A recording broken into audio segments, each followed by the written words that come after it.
Shri Siddhartha school news bulletin కు స్వాగతం.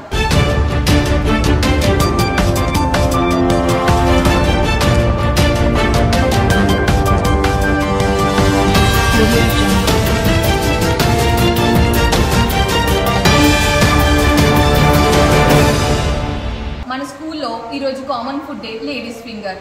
Students అందరూ తమ ఇంట్లో నుంచి లేడీస్ ఫింగర్ తెచ్చుకున్నారు. మన టీచర్స్ కూడా లేడీస్ ఫింగర్తో రకరకాల వంటలు తయారు చేసి తీసుకుని వచ్చి పిల్లలకు చూపించారు. లేడీస్ ఫింగర్ వడ, బజ్జీ, మంచూరియా, గుత్తి బెండకాయ ఇలా 10 రకాలు తెచ్చుకున్నారు. ఈ ప్రోగ్రాం ద్వారా మనలో పంచుకోవటం, ఆరోగ్యకరమైన ఆహారం తీసుకోవడం వంటి మంచి అలవాట్లు పెంపొందుతాయి.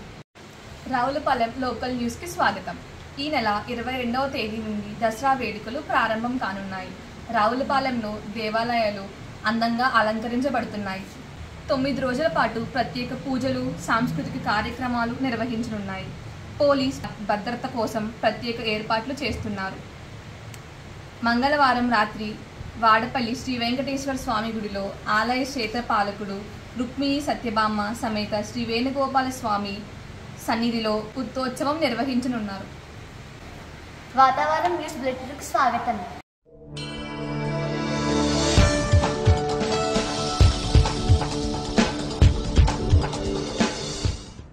రావులపాలెం ప్రాంతంలో ఈరోజు వాతావరణం మేఘావృతంగా కనిపిస్తుంది.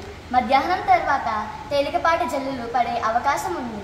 తేమ స్థాయి ఎక్కువ ఉండడం వల్ల కొంచెం ఉక్కపోతూ అనిపించవచ్చు. ఇది ఈరోజు వాతావరణ సమాచారం. ఓకే లిజనర్స్, ఇవాల్టి వార్తలు విశేషాలు ఇంతే. రేపు మళ్ళీ మీ ముందుకు కొన్ని విషయాలతో మీ ముందుకు వస్తున్నాం.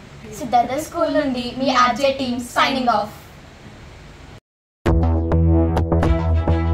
रुत बदली है जैसे रुख बदला हो, जैसे बढ़ती निराशा का कोहरा छटा हो, जैसे भारत की अब नई पहचान है, चारों दिशा होता नव निर्माण है, युवा में वायु सी रफ्तार है, कौशल उत्साह की भरमार है, स्किल इंडिया इसका विस्तार है, समृद्धि सबका अधिकार है, जन धन से जन जन